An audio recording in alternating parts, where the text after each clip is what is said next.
अभी तक हम लोगों ने जितने एग्जाम्पल देखे रेडॉक्स चेंज में एन फैक्टर निकालने के, उसमें हम लोगों ने ये देखा कि जो भी कंपाउंड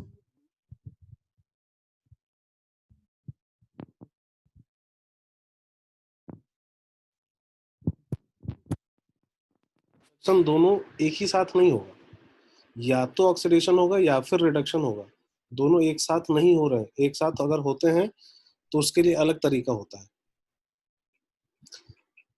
बट अभी तक जिसमें हम जो भी एग्जाम्पल हम लोगों ने देखा है उसमें कोई कंपाउंड में एक ही एलिमेंट था जिसका ऑक्सीडेशन हो रहा था। जैसे C2O4 -2 का ऑक्सीडेशन करा के CO2 बना रहे थे तो कार्बन ही ऑक्सीडाइज हो रहा था, या K2Cr2O7 से क्रोमियम +3 हमने बनाया तो उसमें क्रोमियम का ही ऑक्सीडेशन नंबर चेंज हुआ बस।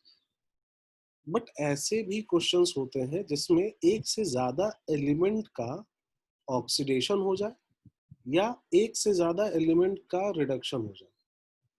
फिर से ध्यान देने वाली बात है, एक से ज्यादा एलिमेंट का या तो ऑक्सीडेशन होगा या फिर रिडक्शन होगा, दोनों साथ में नहीं हो रहे हैं। एक से ज्यादा एलिमेंट का हो रहा है बट सबका या तो ऑक्सीडेशन हो रहा है या फिर सबका रिडक्शन हो रहा है, दोनों चीजें साथ में नहीं हो रही है, ये ध्यान देना है, ठीक है।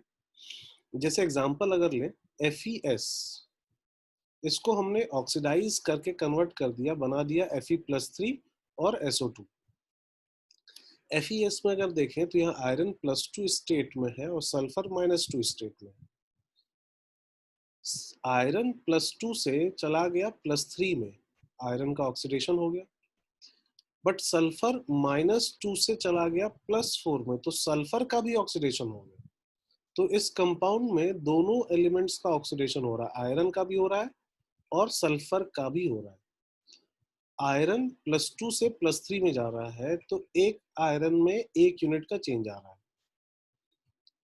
सल्फर -2 से +4 में जा रहा है तो सल्फर में एक एटम में 6 यूनिट का चेंज आ रहा है। -2 से +4 6 यूनिट का चेंज हुआ, ठीक है। तो ऐसे में एन फैक्टर निकालने के लिए हमें पूरे मॉलिक्यूल का टोटल चेंज निकालना है, बस ये ध्यान रखना है। मतलब आयरन का चेंज प्लस सल्फर का चेंज, तो ये टोटल चेंज हो जाएगा। आयरन में 1 यूनिट का चेंज है और सल्फर में 6 यूनिट का चेंज है, तो टोटल चेंज इन दोनों को ऐड करके 7 यूनिट का हो गया। तो यहाँ पे एन फैक्टर 7 हो। वही चीज लिखी गई है यहाँ पे कि दोनों का टोटल चेंज कैलकुलेट करना है। दोनों ऑक्सीडाइज हो रहे हैं तो दोनों का टोटल चेंज हमने निकाल लिया। जैसे एक एग्जांपल और देखा जाए, FeC2O4 फेरस ऑक्सलेट, इसमें आयरन +2 ऑक्सीडेशन स्टेट में होगा क्योंकि Fe+2 अलग हो जाएगा, C2O4 -2 आयन अलग हो जाएगा। आयन्स को अलग करके हम लोग देख सकते हैं। आयरन +2 में है और ऑक्सलेट आयन में कार्बन +3 स्टेट में होता है। कैलकुलेट करने पे आ भी सकता है, देख भी सकते हैं आप लोग कैलकुलेट करके। यहाँ पे देखा जाए तो फिर से ऑक्सीडेशन हो रहा है, आयरन +2 से +3 में जा रहा है और कार्बन +3 से +4 में जा रहा है, तो दोनों का ही ऑक्सीडेशन हो रहा है। बट दोनों का साथ में ऑक्सीडेशन हो रहा है, आयरन का भी और कार्बन का भी। तो इसके लिए एन फैक्टर अगर निकालना है तो दोनों का टोटल चेंज हमें देखना पड़ेगा। इस कंपाउंड के एक मॉलिक्यूल में एक आयरन एटम है और एक आयरन एटम में 1 यूनिट का चेंज है, तो 1 चेंज हो गया आयरन के लिए। इसमें कार्बन में एक एटम में 1 यूनिट का चेंज आ रहा है, +3 से +4 में जा रहा है कार्बन, तो कार्बन के एक एटम में 1 यूनिट का चेंज है। बट इसके एक मॉलिक्यूल में 2 कार्बन एटम है, तो 2 कार्बन एटम में 2 यूनिट का चेंज हो जाएगा, तो टोटल चेंज जो हो जाएगा वो 3 यूनिट का हो जाएगा, इसलिए इसका एन फैक्टर 3 हो जाएगा।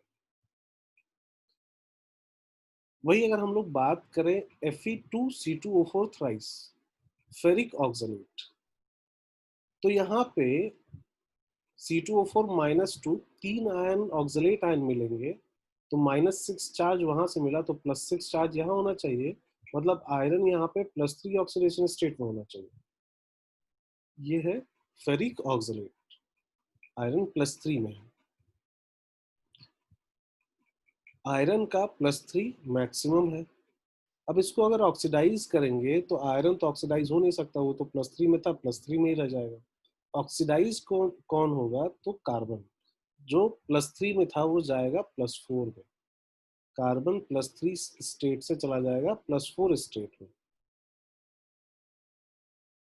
इसके एक मॉलिक्यूल में टोटल अगर देखा जाए तो 6 कार्बन एटम है।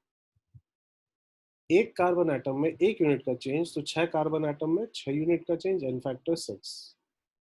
6 कार्बन एटम में 6 यूनिट का चेंज हो जाएगा, एन फैक्टर 6। इस एग्जाम्पल का इन दोनों एग्जाम्पल से कोई लेना देना नहीं है, ये चीजें हम लोग पहले देख चुके हैं, उसी के बेसिस पे निकाल रहे हैं। इसको और इसको कंफ्यूज मत करिएगा, इसमें एक ही एलिमेंट का ऑक्सीडेशन हो रहा है। इनमें इन दोनों एग्जाम्पल जो हम लोग पहले अभी देखे, इनमें दो दो एलिमेंट का ऑक्सीडेशन होता है, लेकिन यहाँ पे एक ही एलिमेंट का ऑक्सीडेशन हो रहा है। इस तरह का एक और एग्जाम्पल अगर देखें, ये वाला Cu2s, इसमें कॉपर +1 स्टेट में है, सल्फर -2 स्टेट में है। इसका ऑक्सीडेशन करा रहे हैं हम लोग, कॉपर को +1 से ले जा रहे हैं +2 स्टेट में, कॉपर +2 बना रहे हैं, और सल्फर को -2 से ले जा रहे हैं +6 स्टेट में, SO3 बना रहे हैं। तो इस बार दोनों का ऑक्सीडेशन हो रहा है, कॉपर का भी और सल्फर का भी। तो टोटल चेंज निकाला जाए, कॉपर के एक एटम में +1 से +2 यानी कि 1 यूनिट का चेंज है, और इसके एक मॉलिक्यूल में 2 कॉपर एटम है, तो 2 कॉपर एटम में 2 यूनिट का चेंज हो गया।